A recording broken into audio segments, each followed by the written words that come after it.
محمد بن سعید رحمت اللہ تعالی علیہ فرماتے ہیں میں نے سونے سے پہلے درود پاک کی ایک معین تعداد جو ہے اپنے اوپر لازم کی ہوئی تھی، اور یعنی ایک پرٹیکولر عدد تھا کہ اتنے میں نے درود پاک پڑھنے ہیں سونے سے پہلے۔ کہتے ہیں ایک رات اپنا عدد پورا کیا اور پورا کر کے میں درود پڑھتے پڑھتے سو گیا، نیند آ گئی مجھے۔ میں اپنے کمرے میں تھا، خواب میں نے کیا دیکھا کہ نبی پاک علیہ الصلوۃ والسلام کمرے کے دروازے سے اندر داخل ہوئے، پورا کمرہ نور سے بھر گیا۔ پھر نبی پاک علیہ الصلوۃ والسلام میری طرف بڑھے اور فرمایا اپنا وہ منہ میری طرف کرو، میرے پاس لاؤ جس کے ساتھ تم مجھ پر کثرت سے درود پاک پڑھتے، تاکہ تمہارے اس منہ پر میں بوسہ دوں۔ کہتے مجھے حیا آئی کہ نبی پاک علیہ الصلوۃ والسلام میرے منہ پر بوسہ دیں گے۔ کہتے میں نے اپنا چہرہ نبی پاک علیہ الصلوۃ والسلام سے یعنی منہ کی بجائے تھوڑا کراس کر لیا، پیارے آقا نے میرے رخسار پر بوسہ دیا۔ اچھا، اب خواب میں بہت ساری چیزیں ہوتی ہیں لوگوں کے ساتھ، مگر یہ کرم نوازی دیکھیں۔ کہتے میں فوراً نیند سے بیدار ہو گیا اور میری زوجہ بھی بیدار ہو گئی، میرے بچوں کی جو امی ہے وہ بھی بیدار ہو گئی، اور اس وقت پورے گھر میں نبی پاک علیہ الصلوۃ والسلام کی خوشبو مہک رہی تھی۔ آپ علیہ الصلوۃ والسلام نے جو کرم فرمایا تھا نا خواب میں، کہتے ہیں اس کی برکت سے 8 دن تک میرے رخسار سے کستوری کی خوشبو آتی رہی، اور یہ جو خوشبو تھی میں اکیلا محسوس نہیں کرتا تھا، میری فیملی جو ہے، میری زوجہ جو ہے وہ بھی محسوس کرتی تھی کہ اس رخسار سے جس پر نبی پاک علیہ الصلوۃ والسلام نے بوسہ دیا وہ 8 دن تک کستوری کی طرح مہکتا رہا۔ جمعہ کے دن کرنے والی آسان نیکیوں کے بارے میں سیکھیں گے۔ اس میں پہلی کیا ہے؟ غسل کرنا، نمبر 2 تیل لگانا، اور نمبر 3 خوشبو لگانا۔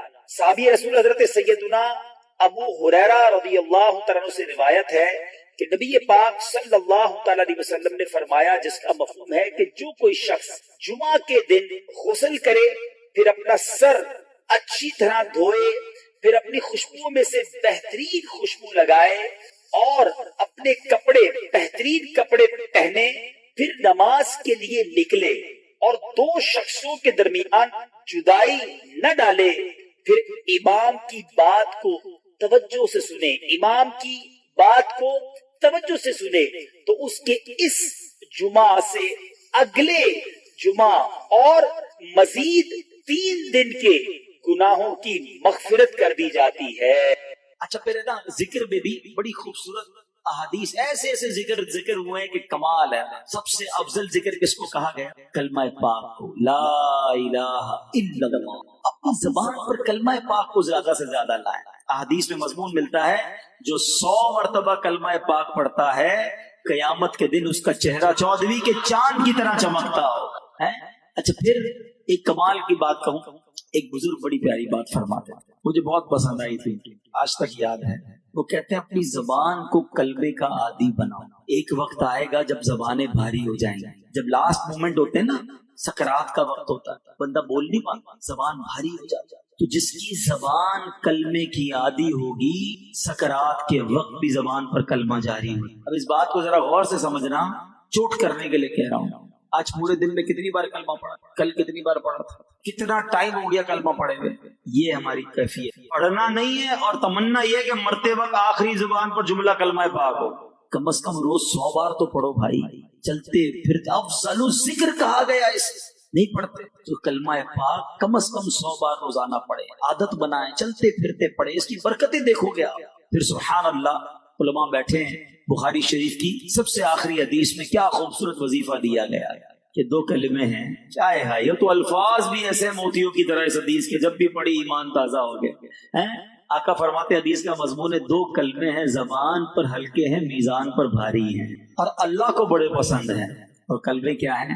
سبحان اللہ و بحمدہ، سبحان اللہ العظیم۔ ذرا مل کر پڑھ بھی لو، سبحان اللہ و بحمدہ، سبحان اللہ العظیم، سبحان اللہ و بحمدہ، سبحان اللہ العظیم، سبحان اللہ و بحمدہ، سبحان اللہ العظیم۔ یہ پڑھتے رہا کریں، میں آپ کو اپنی زندگی کا اس میں پریکٹس بتاتا ہوں۔ اس میں جو نبی پاک نے فرمایا نا، بے شک اس کے بہت سارے فضائل ہیں، اور یہ بخاری شریف کی آخری حدیث ختم بخاری میں پڑھی جاتی ہے، ٹھیک ہے نا. لیکن اس میں آقا نے کیا فرمایا؟ زبان پر ہلکے ہیں، میزان پر بھاری ہے. وزن بڑا ہے اس کا اعمال نامے پر. اور میں نے ایک اور اس میں پریکٹس کی ہے کہ اگر آپ برڈن فیل کریں نا زندگی میں، بوجھ، کاندھوں پر بوجھ ہو، پریشر ہو، کام کا بوجھ ہے، مسائل کا بوجھ ہے، آپ یہ پڑھنا شروع کریں، آپ فیل کریں گے آپ ہلکے ہونا شروع ہو گئے ہیں. سبحان اللہ وبحمدہ، سبحان اللہ العظیم، سبحان اللہ وبحمدہ، سبحان اللہ العظیم. یہ اللہ کا پاک نام تمہارے ٹینشن دور کر دے گا. یہ وظیفے حدیثوں میں موجود، پڑھتے رہا. بہت سارے وظائف ہیں ماشاءاللہ جو جس کے مرید ہیں. پیر کے فیضان کو حاصل کرنے کے طریقہ یہ بھی ہے کہ اپنے پیرانے عظام شجرہ دیتے ہیں اور اس میں وظائف ہوتے ہیں، اور یہ قرآنی وظائف، احادیث کے وظائف، اس کو اپناؤ. ہر جملے پر نیکی ہے، ہر لفظ پر نیکی ہے.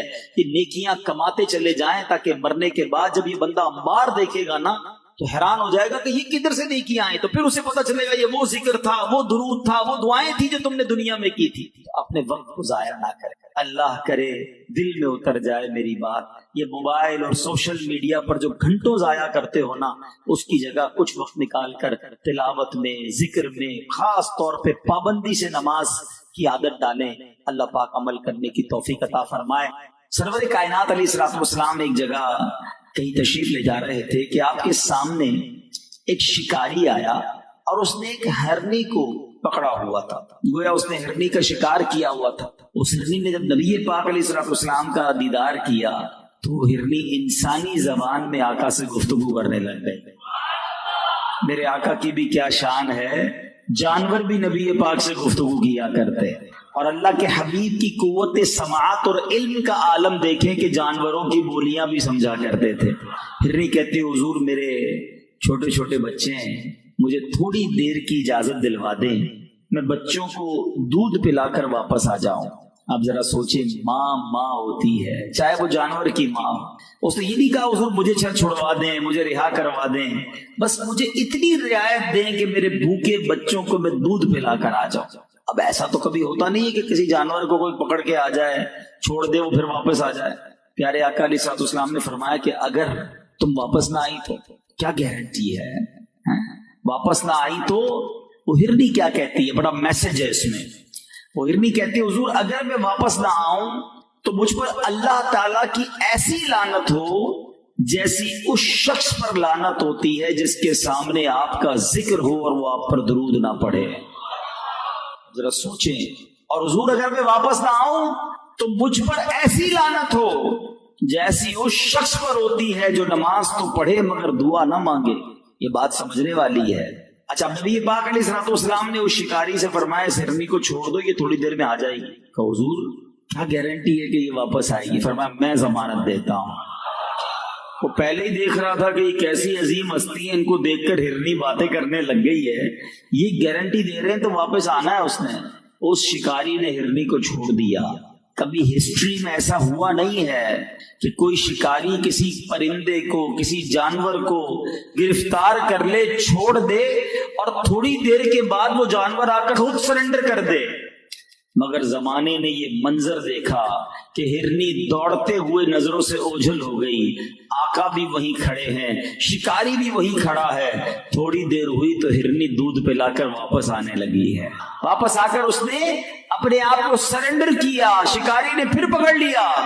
اب یہاں یہ واقعہ تو کمپلیٹ ہوتا ہے، مگر اس واقعے کا اگلا حصہ اور خوبصورت ہے کہ اب جب یہ معاملہ ہوا تو جبریل امین نبی پاک کی بارگاہ میں حاضر ہوتے ہیں، اللہ کا سلام پیش کرتے ہیں اور عرض کرتے ہیں کہ یا رسول اللہ، اللہ ارشاد فرماتا ہے مجھے اپنی عزت اور جلال کی قسم میں آپ کی امت پر اس سے بھی زیادہ مہربان ہوں جیسے یہ ہرنی اپنی اولاد سے محبت کرتی ہے. اور حضور آپ کی امت کو آپ کی طرف لوٹا دوں گا جس طرح یہ ہرنی آپ کی طرف لوٹ کر آئی ہے. میں اور کچھ بیان نہ کروں نا، صرف اسی حدیث پر بات کرتے رہے تو بہت ہے. کتنی ساری باتیں یہ ایک واقعہ سکھا رہا ہے. سب سے پہلے سمجھو میرے آقا کی شان کیسی ہے. ہے جو نبی ہرنی کی فریاد سن کر مدد فرمائے، امتی کی فریاد سن کر کیوں نہ سینے لگائے، کیوں نہ ہماری مشکلیں آسان فرمائے۔ ذرا سوچو، جانوروں کا بھی یہ ایمان اور عقیدہ ہے کہ سرور کائنات علیہ الصلوۃ والسلام اللہ کے سچے نبی ہیں اور ہماری پکار سنتے ہیں۔ اور دوسری بات، جن دو باتوں کی طرف اس ہرنی نے بات کہی کہ حضور مجھ پر ایسی لعنت ہو جیسی اس پر لعنت کہ جو آپ کا ذکر سنے اور درود نہ پڑے۔ یہاں بڑی اہم بات سمجھنے والی ہے۔ درود پاک کی فضیلتیں تو بہت بیان ہوتی رہتی ہیں اور ہوتی رہنی چاہیے، مگر اس کا یہ تصویر کا دوسرا رخ بھی پتا ہونا چاہیے کہ جو لوگ بالکل درود نہیں پڑھتے، پیارے آقا علیہ الصلوۃ والسلام کا نام سنیں گے پھر بھی نہیں پڑھتے، اپنی کتابوں میں اپنی جگہوں پر بھی جب جہاں نبی پاک کا نام آتا ہے وہاں بھی شارٹ فارم ماد اللہ یوز کر رہے ہیں، سعود لکھ دیں گے۔ ارے تمہارے پاس پوری کتاب لکھنے کا جگہ ہے، درود پاک لکھنے کی باری آتی ہے تو شارٹ فارم پہ آ جاتے ہو۔ نہ کریں ایسا، اور یاد رکھیے حدیث پاک کا مضمون ہے جو درود پاک پڑھنا بھول گیا وہ جنت کا راستہ بھول گیا۔ درود کے بغیر زندگی نہیں ہے، حق ہے نبی پاک علیہ الصلوۃ والسلام کے حقوق لکھے امت پر، پیارے آقا کے حقوق علماء نے کتابوں میں لکھے۔ قاضی ایاز نے شفا شریف میں جو 8 حقوق تحریر فرمائے اس میں بھی ایک حق یہ لکھا کہ امتی پر نبی پاک کا حق ہے کہ وہ نبی پاک پر درود بھیجے۔ مگر یہاں کئی لوگ ایسے ہوتے ہیں کہ جن کے پورے پورے دن گزر جاتے ہیں مگر زبان پہ ایک بار بھی درود نہیں آتا۔ ایسا نہ کرو، درود تو ہماری لائف لائن ہے، درود تو ہمیں برکتیں اور رحمتیں عطا کرتا ہے، نبی پاک کے قرب کا طریقہ۔ آپ نے سنا کہ اللہ کی لعنت ہوتی ہے ایسے شخص۔ دوسری بڑی اہم بات، اور وہ کیا کہا اس ہرنی نے، حضور اگر میں واپس نہ آؤں تو مجھ پر ایسی لعنت ہو جیسی اس پر لعنت ہوتی ہے جو نماز پڑھے اور دعا نہ کرے۔ اب یہاں بھی بڑا برا حال ہے، اول تو نماز ہی نہیں پڑھتے لوگ، پڑھتے ہیں تو اتنی جلدی ہوتی ہے، ادھر امام صاحب نے سلام پھیرا ادھر باہر جانے والوں کی لائن لگ جاتی ہے، حالانکہ یہ خاص وقت ہے دعاؤں کی قبولیت کا۔ اچھا، اللہ کی شان قریبی ذرا سمجھو اس میں۔ ہاں، دنیا میں مانگنے والا اچھا نہیں لگتا، آپ سے مجھے کوئی مانگے، ایک بار مانگے کہ یار چلو ٹھیک ہے جاننے والا دے دو، دوسری بار مانگے بولے ابھی تو دیے تھے پھر آ گیا، چلو یار کیا کریں کرنا پڑے گا، وہ پہلے والی گرم جوشی نہیں بچتی، کچھ کم ہو جاتی ہے۔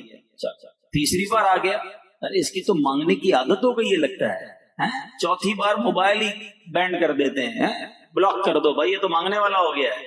یہ ہے دنیا، یہ ہے دنیا والے، مانگو تو اچھا نہیں سمجھتے۔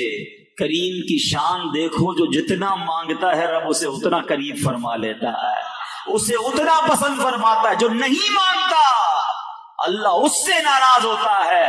فرق دیکھو دنیا والوں میں اور میرے رب کی شان کریمی کا۔ اللہ قرآن میں فرماتا ہے ادعونی استجب لکم، مانگو میں تمہیں عطا کروں گا، مگر یہ بندہ ہے جو سب سے مانگتا ہے رب سے نہیں مانگتا۔ نماز پڑھ کے بھی دعا نہیں مانگتے، ارے دعا مانگو، دعا کو نارمل عبادت نہیں کہا گیا، الدعاء مخ العبادہ، دعا عبادت کا بھی مغز ہے۔ ادھر نہ دعا کا ٹائم ہے نہ دعا کا سلیقہ ہے، مانگتے بھی ہیں تو چلو یار مانگ لیتے ہیں، پوری ہوگی نہیں ہوگی پتہ نہیں، یہ بھی تو بڑا پرابلم۔ تمہیں رب پر ہی بھروسہ نہیں ہے۔ علماء نے لکھا، سیدی اعلیٰ حضرت امام اہل سنت نے اپنے والد گرامی کی کتاب احسن الوعاء آداب الدعاء پر جو حاشیہ لکھا اس پہ آپ نے تحریر فرمایا کہ جس کو یہ یقین نہیں ہے نا کہ اللہ قبول کرے گا کہ نہیں کرے گا، اس کی دعا قبول نہیں ہونی۔ قبول دعا ہونی اسی کی ہے جس نے یقین سے مانگنا، جس سے مانگ رہا ہوں وہی تو دینے والا ہے، اس کے سوا کون ہے دینے والا؟ خدا را دعا میں کنجوسی نہ کرو، اتنی پرابلمز ہے تمہارے ساتھ پھر بھی نہیں مانگتے، حالانکہ سارے مسائل کا حل ہی دعا میں ہے۔ الدعاء صلاح المومن، آقا فرماتے دعا مومن کا ہتھیار ہے۔ خدا اللہ سے دوستی کر، ٹرائی ٹو انڈرسٹینڈ، دعا ہے کیا پتہ ہے؟ یہ اللہ سے گفتگو ہے، اللہ سے بات کرنا ہے۔ دنیا میں کوئی کہے یار مجھے وزیر اعظم سے بات کر، مذاق اڑائیں گے، تجھے ٹائم ہی نہیں ملے گا بھائی، تو کدھر وزیر اعظم؟ اچھا چلو ٹائم مل جائے گا، بڑی مشکل سورس لگائی، اسلام آباد جانا پڑے گا فلاں تاریخ کو اتنے بجے اتنی منٹ کی ملاقات، بس اس کے بعد زیادہ نہیں، ٹھیک ہے؟ کتنی محنت کے بعد جا کر کسی بڑے آدمی سے دنیا میں ٹائم ملتا ہے، اور جو خالق کائنات ہے اس سے بات کرنے کے لیے کوئی اپوائنٹمنٹ کی ضرورت نہیں ہے اور کوئی ٹائم لمٹ بھی نہیں ہے. جتنی بات کرنی ہے اتنی کرو, جتنی بار کرنی ہے اتنی کرو. لوگ کسی بڑے آدمی سے مل کر آئے تو کہتے ہیں میں فلاں سے مل کر آیا ہوں.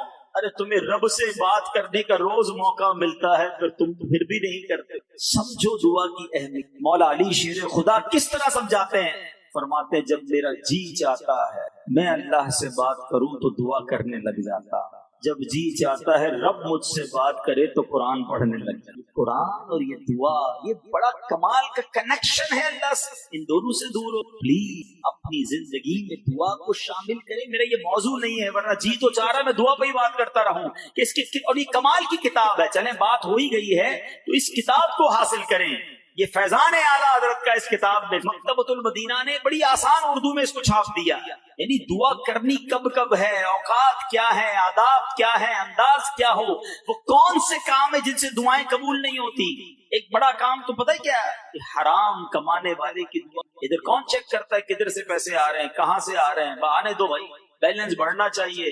موبائل کے اندر بھی ذرا پتہ نہیں کون کون سے جوئے آ گئے, جس کو جو دیکھو بس کہیں سے بھی پیسے آنے چاہیے, پوچھنے کے لیے بھی کوئی تیار نہیں ہے. پھر کہتے ہیں نہ نماز میں دل لگتا ہے نہ دعائیں قبول. پہلے چیک تو کرو کہیں حرام تو نہیں کھا رہے. دعا قبول ہونے کے روزی حلال ہونی, پھر دیکھیں کیسے دروازے, کیسے غیب سے برسات ہوتی. تو بہرحال جو آخری بات اللہ کی طرف سے جو پیغام آیا کہ اے حبیب اللہ تیری امت پر اس سے زیادہ مہربان ہے جتنی یہ ہرنی اپنے بچوں پر مہربان ہے. تو یہ ہے میرا مولا جو ماؤں سے زیادہ, ماں جتنا اپنے بچے سے محبت کرتی ہے نا وہ اس سے زیادہ اپنے بندوں سے محبت فرماتا ہے.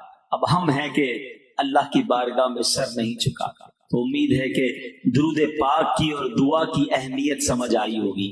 نیت کریں کہ روزانہ کثرت کے ساتھ درود پاک پڑھیں گے. آئیے مل کر محبت کے ساتھ بآواز بلند درود پاک پڑھ لیں. صلو علی الحبیب صلی اللہ تعالی علی محمد صلی اللہ علیہ وسلم.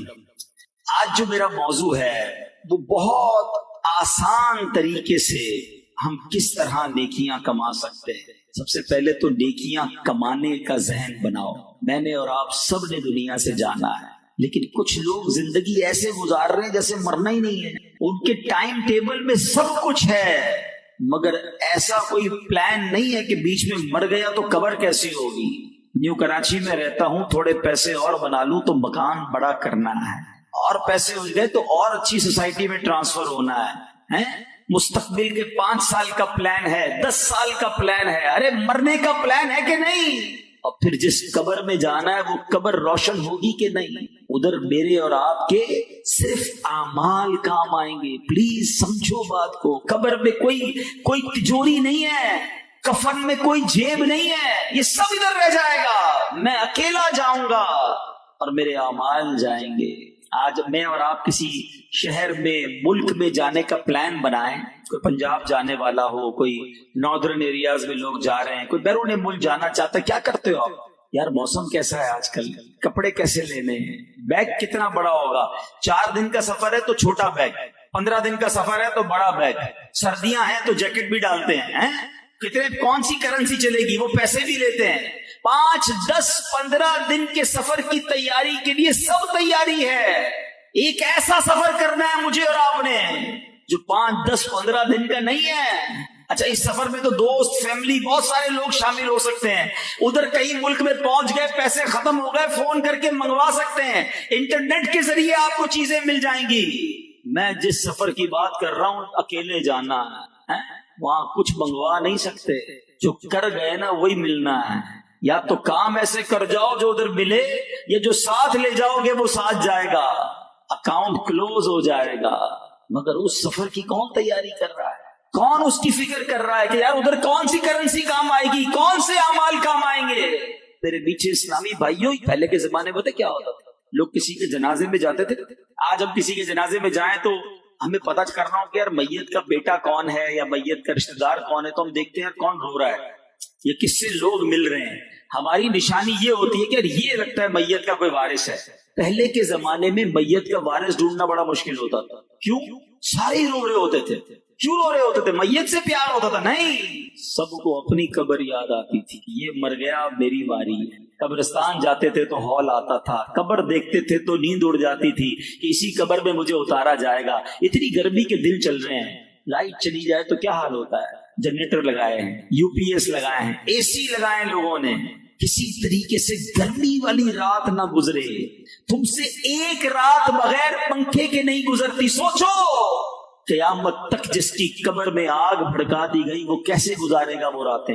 ارے جس کو یہاں گرمی لگتی ہے اس کو تو قبر کی گرمی کی زیادہ فکر ہونی چاہیے نا، کہ اللہ کرے قبر بھی باغ و بہار بن جائے، قبر بھی جنت کا باغ بن جائے، ادھر نرم بستر ہے تو قبر میں بھی جنتی بستر مل جائے، ادھر ایئر کنڈیشن لگایا ہوا ہے قبر میں بھی جنت کی کھڑکی ہو جہاں سے ٹھنڈی ٹھنڈی جنت کی ہوائیں آئیں۔ اکیلے سفر کرنے میں تمہیں مزہ نہیں آتا، اس قبر میں جنت کی نعمتیں ہو، اس کی تیاری نہیں کرو گے تو وہ اکیلا سفر کیسے کٹے گا؟ پلیز اس کے بارے میں سوچئے، پلان کیجئے۔ اور بزرگوں نے پتہ ہے کیا پلان کیا؟ انہوں نے زندگی کی ایک ایک سانس کا حساب رکھا تھا کہ زیادہ نیکیاں کر لیں، زیادہ ثواب کما لیں۔ ایک بزرگ کے بارے میں آتا ہے آپ اتنا اللہ کا ذکر کرتے تھے، جس جگہ سے نکلتے نا ان کی زبان ذکر اللہ سے تر رہتی تھی۔ ایک بار ایک سڑک سے گزرے، پھر واپس آئے، پھر گزرے، تو کسی نے کہا ابھی تو آپ گزر کر گئے تھے، پھر کیوں واپس آئے؟ فرمایا میں جب اس گلی سے گزرا تو ذکر اللہ کرنا رہ گیا تھا، میں چاہتا ہوں میں زندگی میں جدھر جدھر سے گزروں ہر جگہ کو ذکر اللہ کا گواہ کرتا چلا جاؤں۔ یہ مائنڈ سیٹ تھا۔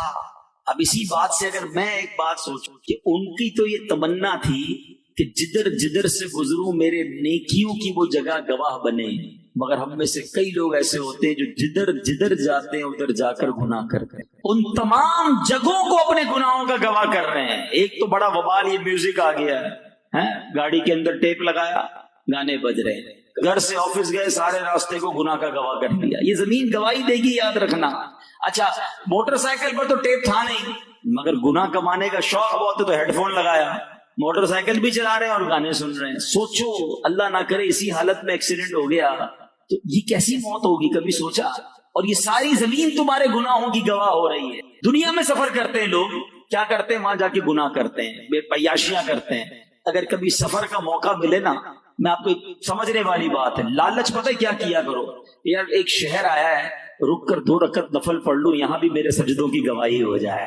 نماز کا ٹائم ہو، یار میں فلاں شہر میں پڑھ لوں، فلاں اسٹیشن پہ پڑھ لوں، فلاں ملک میں پڑھ لوں، ادھر بھی اذان دے دوں، ادھر بھی درود پڑھ لوں، جلدی سے سورہ یاسین پڑھ لوں، فلاں ملک آیا ہوں تاکہ یہ زمین کا ٹکڑا قیامت کے دن میری عبادت کی گواہی دے دے۔ یہ فرق ہے مائنڈ سیٹ کا، کیونکہ مرنا ہے مجھے، اور مجھے وہاں یہ ساری چیزیں کام آئیں گی، یہ پیسہ روپیہ۔ آپ کو پتہ ہے میری اور آپ کی حیثیت کیا ہے؟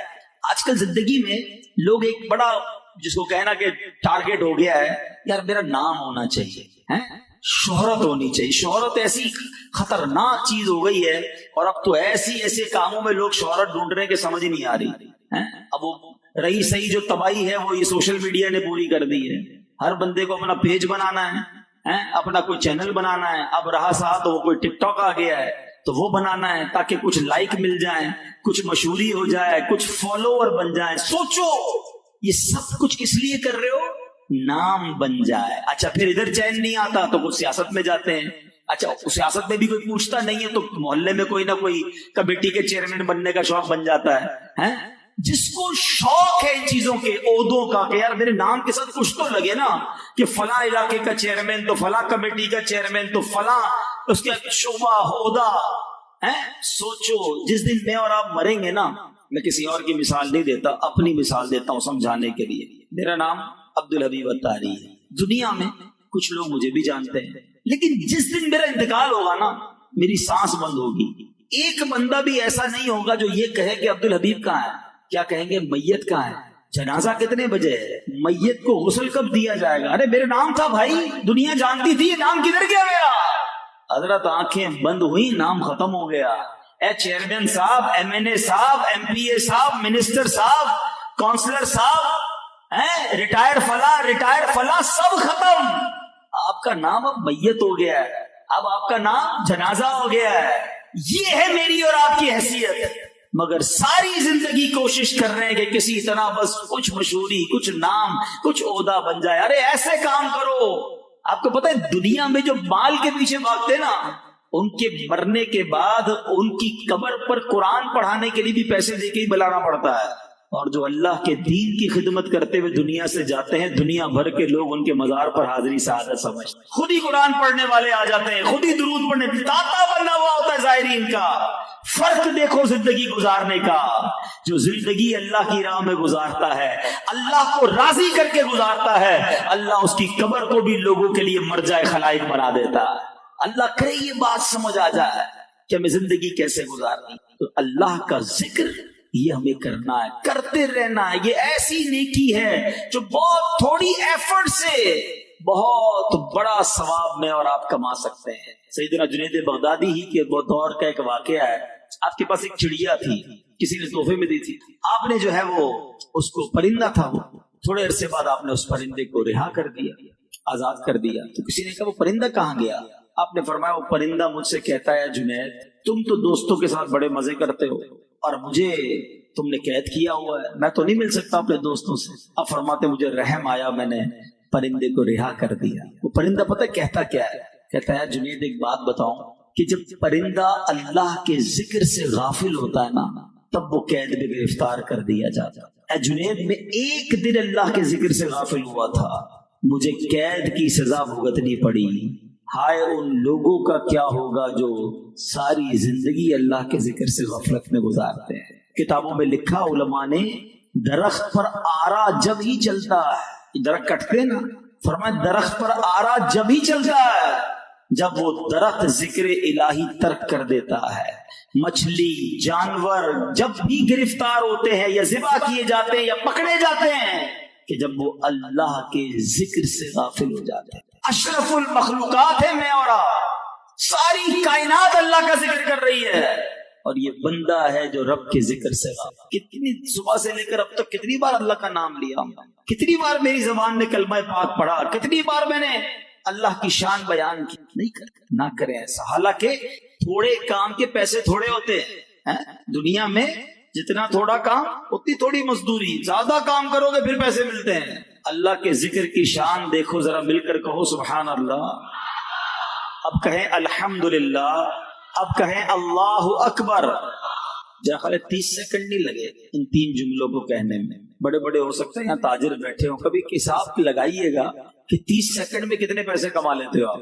کیا کمائیں گے حضرت 30 سیکنڈ میں؟ تو باتوں باتوں ہی پورے ہو جاتے۔ دنیا میں 30 سیکنڈ میں کچھ نہیں ملتا، مگر آپ کو پتا ہے آپ نے کیا کما لیا ہے؟ میرے نبی کے سچے وعدے ہیں صلی اللہ تعالی علیہ وسلم، جو ایک بار سبحان اللہ کہتا ہے اس کے لیے جنت میں درخت لگا دیا جاتا ہے، جو ایک بار الحمدللہ کہے جنت میں درخت لگ جاتا ہے، ایک بار اللہ اکبر کہے جنت میں درخت لگ جاتا ہے۔ اتنا آسان ہے نیکیاں کمانا۔ اور بڑی عشق والی بات، علماء کہتے ہیں جس کے جنت میں درخت لگے ہوں گے اس کو جنت میں جانے بھی تو دیا جائے گا نا، تو لگا لو نا جنت میں باغات۔ اچھا چوٹ کرنے کے لیے کہتا ہوں، اعلان کر دیں ابھی کہ آج رات میں جو جتنی بار سبحان اللہ کہے گا اتنے 1000 روپے ملیں گے۔ مسجد تو کوئی جائے گا ہی نہیں، گھر پہ تسبیح لائیں حضرت، پھر تو آج رات ہی لاکھوں پتی ہو جاؤں، 1 لاکھ بار تو پڑھ ہی لیں گے۔ دنیا کا انعام ملے تو ہم سب کرنے کے لیے تیار ہیں۔ آقا علیہ الصلوۃ والسلام کے سچے وعدے ہیں، میرے آقا نے جو فرمایا حق ہے۔ ایک سبحان اللہ پر جنت کا درخت ہے۔ ہم میں سے کوئی ہے جو جنت کا درخت خرید سکتا ہے؟ Anybody have power to buy a tree in heaven؟ ہم سارے اپنے پیسے ملا لیں نا، پھر بھی مل کے جنت میں درخت نہیں خرید سکتے، مگر کتنا آسان ہے جنت میں درخت لگانا۔ تو خدا را سمجھو ان باتوں کو۔ نیکیاں کمانے کی پہلے حرص پیدا کریں، اپنے اندر یہ شوق پیدا کریں کہ جدھر ٹائم ملا ادھر میں نیکی کما لوں، تھوڑا اور ثواب کما لوں، تھوڑی اور برکتیں لوٹ لوں۔ آج ہمارے ساتھ کیا ہوتا ہے، کہیں گئے کسی صاحب سے ملنے، انہوں نے کہا صاحب بیزی ہیں، ذرا 5-7 منٹ انتظار کریں۔ کوئی بات، موبائل نکالا، شروع، وہ 7 کی جگہ 17 منٹ میں آئے گا تو بھی پتہ نہیں چلے گا، کیونکہ پتہ نہیں کیا۔ اچھا وہ 17 منٹ کیا کیا؟ کچھ نہیں کیا، بس دیکھتا رہا۔ حالانکہ اگر ذہن ہوتا نا کہ یار موبائل میں قرآن پاک ہونا چاہیے، اگر 7 منٹ کا وقفہ ملا ہے تو 7, 8, 10 منٹ میں تو سورہ یاسین تلاوت ہو جائے گی۔ چلو میں یاسین شریف پڑھ لیتا ہوں، ویٹنگ ٹائم جو ہے یہ قرآن ٹائم بن جائے گا، 10 قرآن پاک پڑھنے کا ثواب مل جائے گا۔ ارے جیب میں تسبیح ہے، 100 بار درود پاک پڑھ لیتا ہوں، 100 بار کلمہ پاک پڑھ لیتا ہوں۔ ہم یہ چھوٹے چھوٹے جو چنک آف ٹائمز ہیں جو ضائع کر رہے ہیں، اگر ان اوقات کو بھی ذکر اللہ میں درود ٹائم بنا دیں، تلاوت ٹائم بنا دیں، تو پورے دن میں ہم کتنی ساری نیکیاں کما سکتے۔ لیکن یہ ذہن ہوگا تو ہوگا نا، آخرت کی تیاری کا ذہن ہوگا تو اب یہ سب کچھ کریں گے نا۔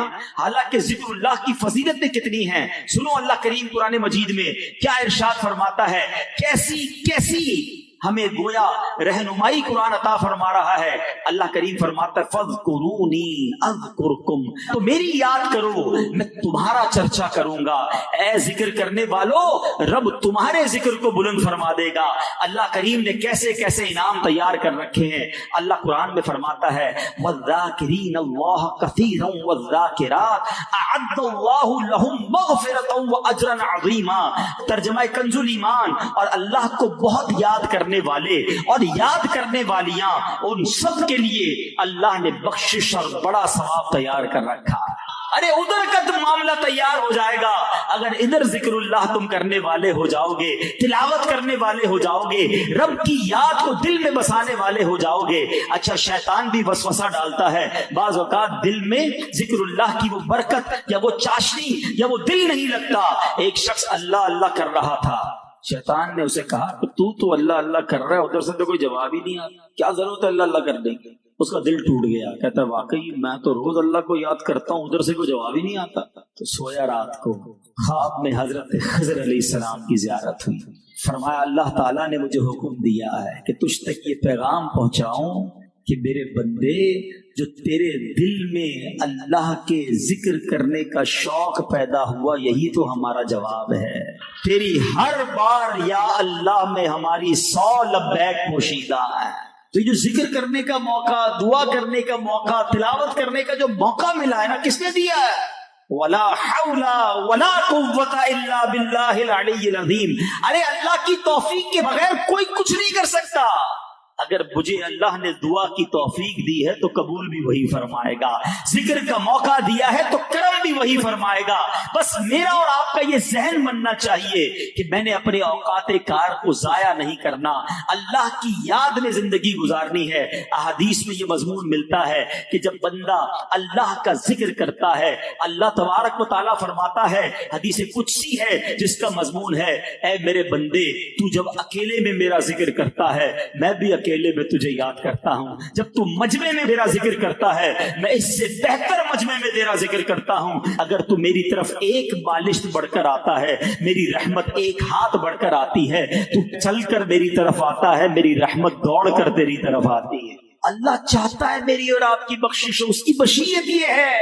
بڑی پیاری فارسی میں ایک مقولہ ہے نا، رحمت حق بہا نمی جو، اللہ کی رحمت قیمت طلب نہیں کرتی، رحمت حق بہانہ بھی جویت، اللہ کی رحمت بہانے تلاش کرتے، وہ تو رحمت برسنا چاہتی مگر ہم ہیں کہ اس کی طرف قدم نہیں۔ بہرحال میرے پیچھے سے پلیز پہلے ذہن بنا لو کہ جتنا دنیا میں رہنا ہے اتنا دنیا کی تیاری کرنی، جتنا آخرت میں رہنا ہے اتنا آخرت کی تیاری۔ اچھا آخرت میں کب جانا ہے کسی کو نہیں پتا ہے، کسی کو پتا ہے؟ کوئی ہے ایسا جو بتائے کہ جناب کم از کم 1 مہینہ تو میں نہیں مروں گا؟ کوئی بھی نہیں۔ اچھا یہ بتائے گا کہ 1 ہفتے تک زندہ رہنے کی گارنٹی ہے؟ کوئی نہیں۔ اچھا کل تک زندہ رہنے کی گارنٹی کسی کے پاس؟ اچھا وہ بھی نہیں ہے۔ کوئی ایسا ہے جس کے پاس یہ گارنٹی ہے مسجد سے زندہ باہر جاؤں گا؟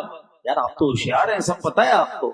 آگاہ اپنی موت سے کوئی بشر نہیں، سامان 100 برس کا پل کی خبر نہیں۔ اچھا you know it very well, آپ سب نے جواب دیا کہ آپ کے پاس کوئی گارنٹی نہیں ہے۔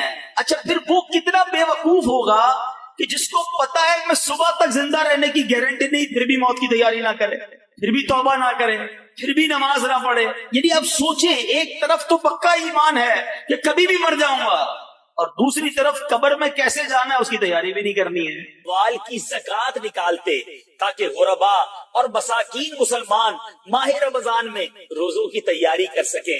حکام قیدیوں کو طلب کر کے ان کی حد قائم کرتے، یعنی جن کو سزا سنانی ہوتی سزا سناتے، بقیہ جن کو مناسب ہوتا آزاد کر دیتے۔ تاجر اپنے قرضے ادا کرتے، دوسروں سے اپنے قرضے وصول کر لیتے، یعنی ماہ رمضان آنے سے پہلے اپنے آپ کو فارغ کر لیتے، اور رمضان شریف کا چاند نظر آتے ہی غسل کر کے بعض حضرات اعتکاف میں بیٹھ جاتے۔ تو گویا شعبان تیاری کرنے کا مہینہ ہے ماہ رمضان کی. اپنے آپ کو عبادتوں کی طرف لے آئیے، مسجدوں کی طرف لے آئیے، درود و ذکر. حضرت وہب بن منبہ رحمت اللہ تعالی علیہ سے روایت ہے، بنی اسرائیل میں ایک شخص تھا، اللہ کریم نے اسے 200 سال کی زندگی عطا فرمائی، مگر افسوس اتنی لمبی زندگی ملنے کے باوجود وہ زندگی اس نے نافرمانیوں میں گزارا. اب اس کے اتنے گناہ تھے، اتنی بری عادتیں تھیں، ایسا عجیب سا کریکٹر تھا کہ جب 200 سال کی لائف گزارنے کے بعد اس کا انتقال ہوا تو وہاں کے لوگوں نے نہ اس کو غسل دیا نہ کفن دیا، بلکہ اس کو گھسیٹ کر گندگی کے ڈھیر پر ڈالا. لوگوں نے کہا اتنا بڑا گناہ گار ہے، کیا اس کو غسل دینا، کیا کفن دینا، کیا اس کا جنازہ پڑھنا، اس کو گندگی کے ڈھیر پر ڈالا. ادھر بنی اسرائیل نے تو یہ کام کیا، مگر حضرت موسیٰ علیہ نبینا علیہ الصلوۃ والسلام پر وحی نازل ہوئی، اے موسیٰ ہمارے ایک بندے کا انتقال ہو گیا ہے، اب جائیے جا کر اس کا جنازہ پڑھیے، اسے کفن دیجیے، اسے غسل دیجیے. اور ذرا غور کریں کہ اللہ کا نبی جا کر جس کا غسل کا انتظام کرے، جس کا جنازہ پڑھے تو وہ تو بخشا گیا. تو حضرت موسیٰ علیہ نبینا علیہ الصلوۃ والسلام جب اس علاقے میں پہنچے اور تو وہاں لوگوں نے بڑی عجیب سی بات بتائی. لوگوں نے کہا کہ اے موسیٰ آپ آ گئے ہیں اس کا جنازہ پڑھنے کے لیے، یہ تو بہت ہی بڑا گناہ گار تھا، اس کے تو بڑے معاملات تھے. تو حضرت موسیٰ علیہ نبینا علیہ السلام نے اللہ کی بارگاہ میں عرض کی، مولا لوگ تو کہہ رہے ہیں اتنا گناہ گار اور تم نے مجھے بھیجا جنازہ پڑھانا، اتنا بڑا انعام اس پر کیسے ہو گیا؟ تو کیا ارشاد ہوا کہ اے موسیٰ علیہ السلام بنی اسرائیل والے سچ کہتے ہیں، واقعی بڑا گناہ گار بندہ ہے یہ، مگر معاملہ یہ ہے کہ جب یہ انہو کان کلما نشر التوراۃ، جب بھی یہ بندہ تورات شریف کھولتا تھا، وَنَظَرَ إِلَىٰ اسْمِ مُحَمَّدٍ صلی اللہ علیہ وسلم، تورات شریف میں جب میرے نبی علیہ السلام محمد مصطفیٰ کا نام پاک دیکھتا تھا تو قبلہ وضعہ علی عینیہ وصلی علیہ، اے موسیٰ وہ میرے محبوب کے نام کو ادب سے چومتا تھا، آنکھوں پر لگاتا تھا اور درود پاک کے نذرانے بھیجا کرتا. اے موسیٰ ہمیں اس کی ادا بڑی پسند آئی، بس اسی نیک عمل کی وجہ سے میں نے اس کے سارے گناہ بخش دیے، اور وَزَوَّجْتُهُ 70 حورا، میں نے اس کا نکاح 70 حوروں کے ساتھ کر دیا. اعمال نہ دیکھے یہ دیکھا، محبوب کے کوچے کا ہے گدا، اعمال نہ دیکھے یہ دیکھا، محبوب کے کوچے کا ہے گدا، مولا نے مجھے یوں بخش دیا، سبحان اللہ سبحان. پیارے اسلامی بھائیوں، یہ ہے نام پاک مصطفیٰ، یہ ہے ادب مصطفیٰ، یہ ہے تعظیم مصطفیٰ صلی اللہ تعالی علیہ وسلم. کتنا پسند ہے رب عز و جل کو کہ میرے حبیب کی نام کی تعظیم کی جائے، عزت کیا جائے. نصیب والوں کو نصیب ہوتا ہے، آج بھی نصیب والے ہیں کہ جب نام پاک مصطفیٰ سنتے ہیں تو چوم لیتے ہیں. جب بھی محمد صلی اللہ علیہ وسلم کا نام سنتے ہیں تو انگوٹھوں کو چومتے ہیں. اچھا دیکھیں رب نے نام بھی کیسا عطا فرمایا ہے، انگوٹھے تو بعد میں چومیں گے، پہلے ہونٹ ہی ایک دوسرے کو چوم لیتے ہیں. کہیے محمد صلی اللہ علیہ وسلم، ہونٹ چوم رہے نا ایک دوسرے کو، ہونٹ ہی ایک دوسرے کو چوم رہے ہیں، ایسا رب نے نام عطا فرمایا. اور سبحان اللہ 200 سال کے گناہ معاف ہو گئے. آنکھوں سے لگاتا تھا، چومتا تھا، درود پڑھتا تھا. درود پڑھنے کی عادت ڈالیں، نبی پاک کے نام کی تعظیم دل میں پیدا کریں، انشاءاللہ بارے نیارے ہو جائیں گے. اور ایک اور بات سیکھنے کو ملی کہ اللہ نے اپنے حبیب کی شان کیسی بلند کی ہے. ابھی دنیا میں میرے آقا تشریف نہیں لائے. حضرت موسیٰ کا دور تو بہت پرانا دور ہے نا، thousands years ago، ہزاروں سال پہلے جناب رسول اللہ صلی اللہ علیہ وسلم کی آمد سے پہلے ان کا چرچا بلند ہو رہا ہے، ان کا نام چوما جا رہا ہے، ان پر درود پڑھا جا رہا ہے، ان کا ادب کیا جا رہا ہے. پچھلی ساری آسمانی کتابوں میں نبی پاک کا ذکر موجود. انبیاء آئے نبی پاک کی باتیں بتاتے تھے کہ ایک نبی ہیں جو آنے والے ہیں، آخری نبی کا ذکر ہوا کرتا تھا. اللہ اکبر. وہ شاعر لکھتے نا، ایک میں ہی نہیں ان پر قربان زمانہ ہے، ایک میں ہی نہیں ان پر قربان زمانہ ہے، جو رب دو عالم کا محبوب یگانہ ہے. آقا کا چرچا سبحان اللہ جب سے کائنات بنی ہے جب سے، بلکہ رب عز و جل نے اس سے پہلے ہی نبی پاک علیہ الصلوۃ والسلام کے نور کو اپنے نور سے جب تخلیق کیا، سبحان اللہ، کیا شان ہے میرے آقا علیہ الصلوۃ والسلام کی، تو پھر کیوں نہ ان سے محبت کی جائے، کیوں نہ ان پر درود پاک پڑھتے رہے۔ مقاصد الحسنہ میں ہے، ایک مرتبہ اذان ہو رہی تھی، جب مؤذن نے اذان میں کہا اشہد ان محمد رسول اللہ صلی اللہ تعالی علیہ وسلم، تو عاشق اکبر، سب سے بڑے عاشق نبی پاک علیہ الصلوۃ والسلام حضرت ابوبکر صدیق رضی اللہ تعالیٰ عنہ نے جیسے مؤذن نے کہا ویسے ہی الفاظ کو ریپیٹ کیا، دہرایا، اور پھر اپنے دونوں انگوٹھے چوم کر اپنی آنکھوں سے لگائے۔ اب نبی پاک علیہ الصلوۃ والسلام کی ملاحظہ فرما رہے تھے، پیارے آقا دیکھ رہے تھے کہ صدیق اکبر نے ایسا کیا، نبی پاک نے منع نہیں کیا، روکا نہیں کہ اے ابوبکر یہ کیا کر رہے ہو، بلکہ سنو کیا فرمایا، فرماتے من فعل مثل ما فعل خلیلی فقد حلت علیہ شفاعتی، یعنی میرے پیارے دوست نے ابھی جیسے کیا ہے ایسے اگر کوئی بندہ کرے گا تو میری شفاعت اس کے لیے حلال ہو گئی۔ ہاں یہ نصیب والوں کا حصہ ہے۔ امام حسن مجتبی فرماتے ہیں جب مؤذن کہے اشہد ان محمد رسول اللہ صلی اللہ تعالی علیہ وسلم، اور جو بندہ یہ سن کر کہے مرحبا بحبیبی وقرۃ عینی محمد بن عبد اللہ، پھر دونوں انگوٹھوں کو چوم کر آنکھوں پر رکھے، وہ بندہ کبھی اندھا نہ ہوگا، اس کی آنکھیں نہ دکھیں گی۔ ارے یہ تو آنکھوں کا نور بڑھانے کا نسخہ ہے، اور یہ محبت کا ایک انداز ہے، تو اس میں کس بات کا شرمانا ہے؟ تو نبی پاک سے محبت کیجئے، پیارے آقا کے نام سے محبت کیجئے، اور جب جب نام محمد صلی اللہ تعالی علیہ وسلم سنیں، محبت کے ساتھ اس کو چوم کر آنکھوں سے لگائیں، اس کی برکتیں حاصل ہوں گی۔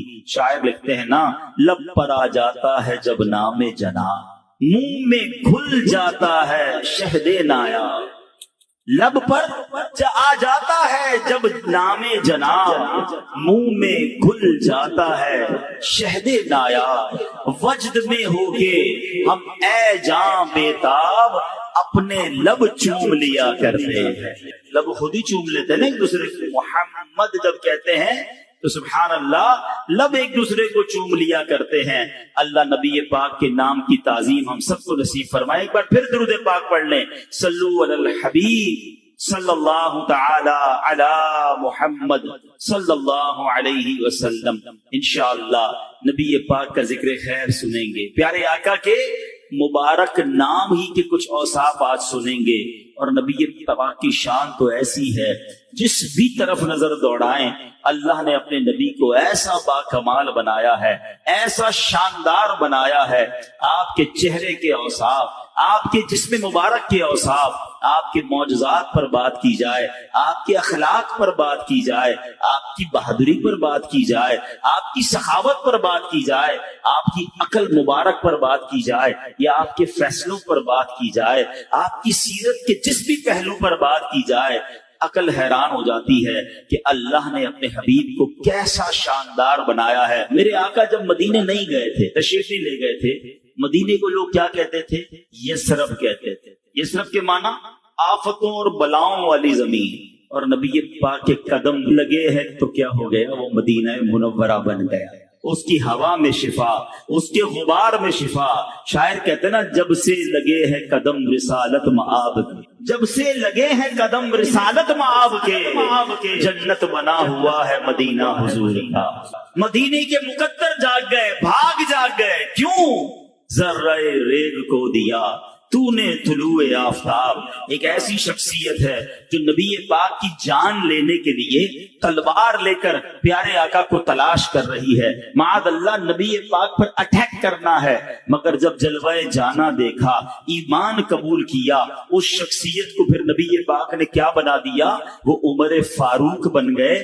آقا فرماتے میرے بعد کوئی نبی ہوتا تو عمر ہوتا۔ ذرہ ریگ کو دیا تو نے طلوع آفتاب۔ آؤ نبی پاک کے بچپن میں چلتے ہیں۔ ابھی بچپن کا لمحات ہے، بالکل 2-3 سال کی، جو 1-2 سال کی عمر ہوتی ہے، ولادت کے بعد کی عمر ہوتی ہے، دودھ پینے کی عمر ہے، مکے میں بہت ساری دائیاں آئی ہوں گی، بہت سارے بچوں کو وہ دائیاں لے کر گئی۔ کتابوں میں ذکر ملتا ہے قبیلہ بنو سعد سے بہت ساری دودھ پلانے والی آئیں اور بہت سارے بچوں کو لے گئی۔ آپ سے پوچھتا ہوں، سوائے ایک دائی کے کسی اور دائی کا نام یاد ہے؟ کسی اور کو پتا ہے کہ ان کے نام کیا تھے؟ کسی کا نام نہیں پتا، مگر ایک دائی کہتی ہے ایک بچہ رہ گیا، کوئی دائی لے کر نہ گئی۔ کیوں نہ گئی؟ کیونکہ اس کے والد دنیا میں نہیں تھے۔ سوچا اگر اس بچے کو لے جائیں گے، دودھ پلائیں گے، اتنے پیسے نہیں ملیں گے کیونکہ والد دنیا میں نہیں ہے۔ مگر اس دائی کے بھاگ جاگنے تھے، اس دائی کی قسمت جاگنی تھی۔ اس دائی نے اس بچے کو کیا لیا؟ آج 1450 سال گزر گئے، کون سی محفل ہے، کون سی سیرت کی کتاب ہے جہاں دائی حلیمہ کا ذکر نہیں ہے؟ اس زمانے میں چراغ جلائے جاتے تھے، ابھی تو لائٹیں ہیں نا، چراغ، لوگ جتنی دیر جاگتے تھے چراغ جلاتے تھے، پھر بجھا دیتے تھے، ضرورت نہیں تھی، تیل ڈالنا پڑتا تھا۔